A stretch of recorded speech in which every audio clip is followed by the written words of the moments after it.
atau enggan dengan segala enggan. Jadi hana sah akad nikah menyasengkira hana wali yang adil. Menyasengkira tu na tiro ni inang calon isteri. Goknya yahna tapi yahnya hana adil. Hanya pakai sebagai wali nikah. Yah goknya na tapi yah kemerek. Untuk pernikahan ni kehantar. Pekan hana tah pernikahan ni lantaran ayahnya fasik. Kebaik maksud dengan fasik berarti goknya naruh bubuk dosa namun gohlom bertaubat pada Allah Taala. Dosanya untuk macam-macam. Ladum hana tumayang tu ji. Hana puasa dosa cik. Kira fasik cik. Nyo balik mambo hotel tumayang tak boh hana tumayang. Tok titau warga nak tumayang karena kau raya. Misalnya di aurat apa nak kuih? Di aurat. Kira fasik cik. Tabaknya enggak termasuk dosa cik. Kecuali lan rumah ngendiro ataupun nak anak koknya tu ji. Hanya hana mendale. Lantaran batasan-batasan tertentu. Tapi nyantai langkau ramai koknya tak leu puntung. Tak genaro. Waalaikumsalam. Nyaka menan yang kira fasik. Jadi hana sah akad nikah melainkan dengan wali yang adil ataupun yang sangkira jih walinya hana goknya jid wakilah ba orang lain. Jid wakilah ba orang lain. Namun ke yang penting syarat dari pewakilnya goknya mesti bermampu gebubuk gera baru jid wakilah ba orang lain. Tapi yang kedua goknya hana mampu gebubut dalam artian kelantaran goknya fasik. Nyan hanya wakilah cik ba orang lain. Jadi yang natira wali goknya fasik hanya pewakilah cik ba orang lain. Kenapa kan? Kedua goknya hana sah pubut ke banyak pewakilah ba orang. Maka je baru je pewakilah goknya bersah pubut gero. Mau urusan berani ngah na berani nyo lain cerita. Nyo lain cerita.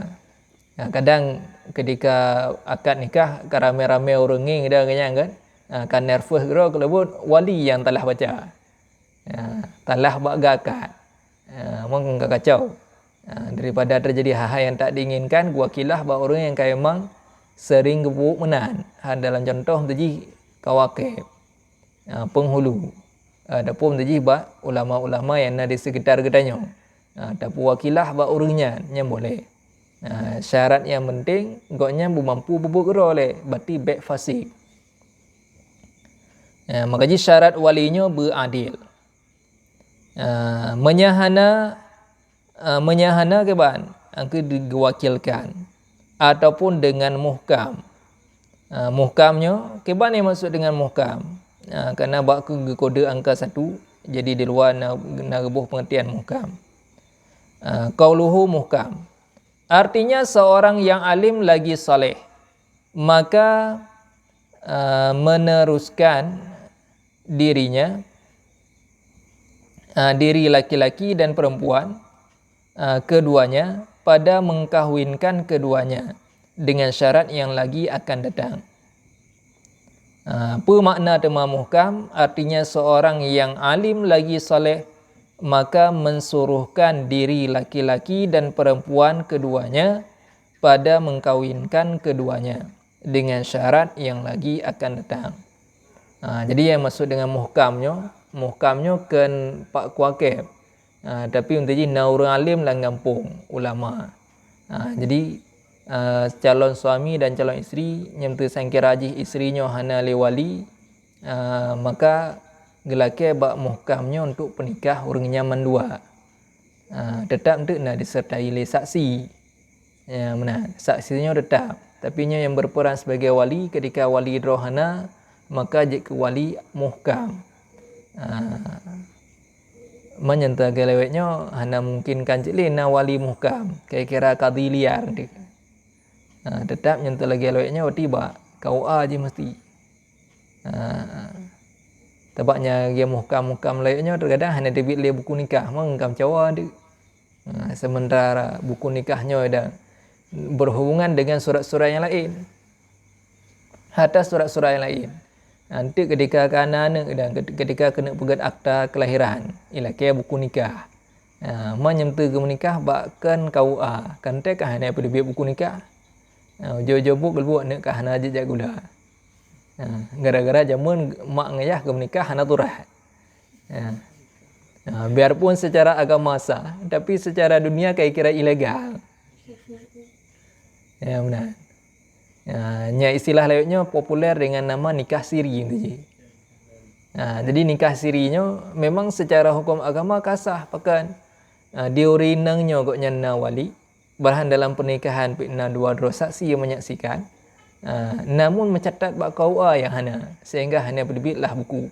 Yang nah hanya sekedar surat keterangan dari orang yang perkahwinnya. Jadi yang terganya mudah resiko besar bagi tu bagi urinang. Yang saya kira menjadi suatu ketika di orang agamnya getri urinangnya. Maka pihak hana pak ugat secara hukum ketatanegaraan. Rekenan haji. Tapi yang secara agama memang diakui sah pernikahan tersebut. Memang yang terdajak bak masa Nabi mesti datanya mesti bak masa Nabi. Bak masa Nabi pun nak pegang buku nikah hana. Pun nak catat bak kau hana cik. Nak foto pre-wedding nya lebih-lebih lah. Nya hana. Nya termasuk pemandum bid'ah nya dah berke dengan hatabak yang tu bid'ah secara bahasa berarti segala sesuatu yang tidak ada pada masa Nabi. Tapi memang bid'ahnya untuk nak bagi-bagi lah oleh para ulama. Yang je ke wajib, ke sunnah, ke mubah dan malahan makruh ataupun je ke haram. Tergantung perbid'ah yang tanya bubut. Tabak gariskan oleh Imam Syafi'i suatu perkara baru yang bersesuaian dengan Al-Quran dan Sunnah, maka itu termasuk perkara baru yang bagus. Sementara perkara-perkara baru yang tidak sesuai dengan Al-Quran dan Sunnah, maka itu termasuk perkara-perkara baru yang sesat, sayyi'ah, yang buruk. Dematah contoh bid'ah, perkara baru yang bagus. Yang kelagi contoh pembukuan Al-Quran bak masa Abu Bakar, lalu kemudian disempurnakan bak masa Sayyidina Utsman bin Affan. Yang termasuk bid'ah yang hasanah. Yang saya kira hana gebukukan Quran, sungguh dah nyoronyo hana ajit dah baca Quran. Menanjitlah bak masa Abul Aswad Ad-Duali. Al-Quran yang dulunya tidak ada baris dan titik, kemudian gebuh baris dan titik oleh goknyan. Sehingga kajit dah baca lagi danyo. Nyahana gebuh baris lagi goknyan kan te Quran polos menamda. Yang termasuk bid'ah cik, namun bid'ah yang hasanah. Yang akan jelas yang bidang.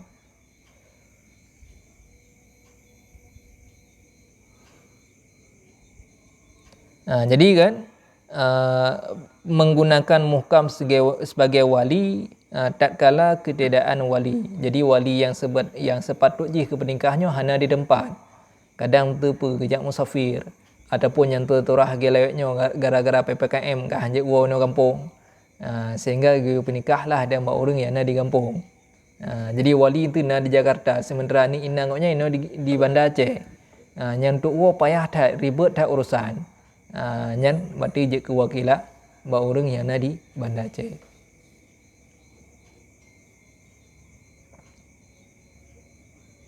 Adapun turah yang lain, dia beralih wali kepada orang yang lain. Walinya koknya hana getem perkahwin. Enggan gekintangnya enggan dengan segala enggan.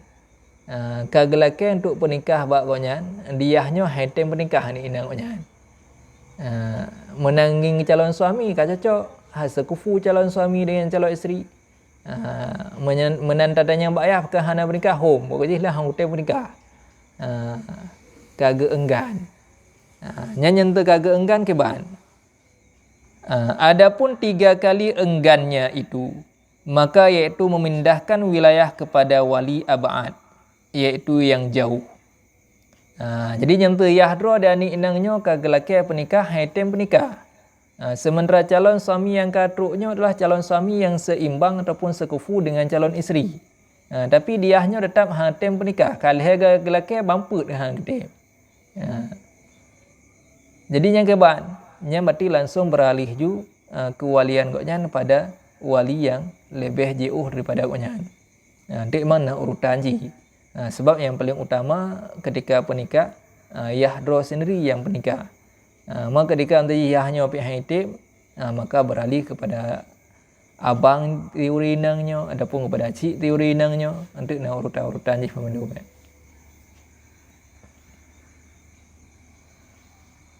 Tabak calon suami dengan calon isteri gesyaratkan cik bersekufu. Biarpun sekufunya hanya elok dalam kategori syarat sah nikah. Jadi suami dengan isteri berseimbang. Seimbang terutama dari segi agama berseimbang, bahkan dari segi akhlak berseimbang, kekeluargaan berseimbang, nyakan sekufu. Yang kita dah baca dalam bab sekufunya untuk macam-macam. Ada contoh yang tadi orang ajam menikah dengan orang Inang yang Arabnya hanya sekufu. Suami orang ajam, maksud orang ajam orang non Arab. Harga contoh tu orang Aceh suami, sementara isteri orang Arab. Nya secara bab sekufu hanya seimbang. Tabak bakal lebih tinggi derajat orang Arab ketimbang orang non Arab. Menanjiklah dalam orang Arab untuk status lebih tinggi. Orang Arab yang Quraisy lebih tinggi status dia ketimbang orang Arab yang bukan Quraisy, yang bukan dari suku Quraisy. Menahan. Tapi yang terlainnya kerana tak tinjau le dan sekufunya ada nama kamu kenang dan juga yang luput. Sebenarnya pelecik ngin kenyahan.